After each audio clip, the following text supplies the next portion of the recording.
Himachal tourism is dying. YT Bharat पर लगातार ऐसे ही ज्वलंत मुद्दों को उठाने की हम लोग कोशिश कर रहे हैं, जो ना कि हमारे देश के टूरिज्म को इम्पैक्टेड कर रहा है, बल्कि हमारे देश की इकोनॉमी को भी डाउन करता चला जा रहा है। अभी हम बात कर रहे हैं मनाली के टूरिज्म के बारे में। इसको हम चैप्टर्स में डिवाइड कर रहे हैं। पहले चैप्टर के अंदर हम बात करेंगे कि ये प्रॉब्लम कहाँ से क्रिएट हुई है। जो कोविड के अंदर सिचुएशन बनी थी, टूरिज्म लगभग ना के बराबर हो गया था। वो सिचुएशन एक बार फिर से, जैसे ही रेनी सीजन स्टार्ट हुआ है, जुलाई 2023 के अंदर फिर से क्रिएट हो गई है। जो मंडी के अंदर फ्लड आया, जो हिमाचल के अंदर फ्लड आया, जो खास करके मनाली के अंदर फ्लड आया, पूरी तरह से इंफ्रास्ट्रक्चर कोलैप्स हो चुका है। जगह जगह लैंडस्लाइड हो रही हैं। और अगर आप बात करें इस हफ्ते की, तो शिमला के अंदर बहुत ज़बरदस्त लैंडस्लाइड हुई है, जिसकी वजह से टूरिज्म जो पहले से ही काफ़ी हद तक डिप हो गया था, अब वो लगभग पूरी तरह से ख़त्म हो चुका है। अब बात कर लेते हैं चैप्टर 2 के अंदर कि ये प्रॉब्लम कहाँ से राइज हो रही हैं। जैसा कि कई लोग कमेंट कर रहे हैं अलग अलग माध्यमों से, सोशल मीडिया के लोग कह रहे हैं ये इंफ्रास्ट्रक्चर की वजह से हो रहा है। कई लोग कह रहे हैं जो कई परियोजनाएं हिमाचल प्रदेश के अंदर चल रही हैं, ये इसकी वजह से हो रहा है।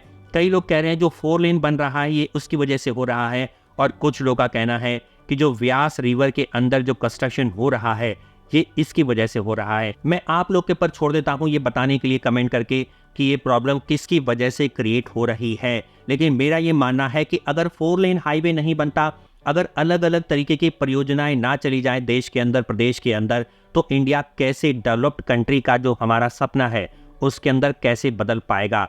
अगर 4 लेन नहीं बनेगा, अगर इंफ्रास्ट्रक्चर नहीं बनेगा, अगर टूरिस्ट नहीं जाएंगे, तो प्रदेश की इकोनॉमी लगातार डाउन होती चली जाएगी और इसका इम्पैक्ट पड़ेगा प्रदेश के वासियों के ऊपर।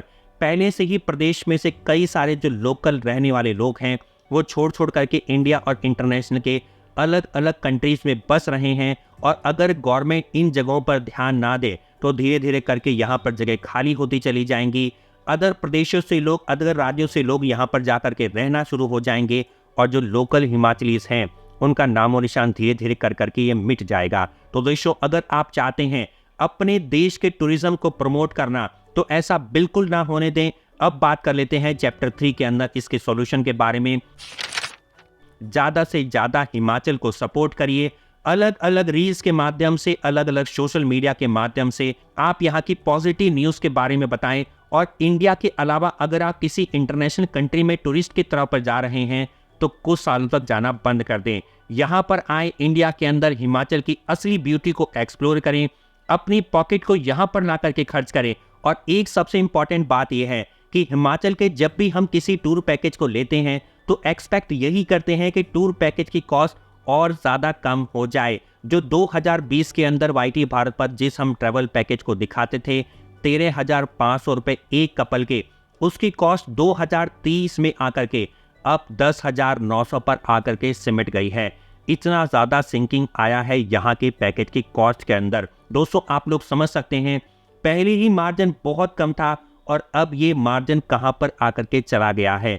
चाहे आपके टैक्सी सर्विसेज के बारे में बात करें, चाहे वॉल्वो के बारे में बात करें, चाहे होटल्स के बारे में बात करें, कंपटीशन की वजह से ये लोग बिल्कुल भी अर्निंग लगभग ना के बराबर कर रहे हैं। लगभग कोलैप्स होने के कगार पे यहाँ का टूरिज्म आ गया है। तो उम्मीद करता हूँ आप लोग इस प्रॉब्लम को समझ गए होंगे।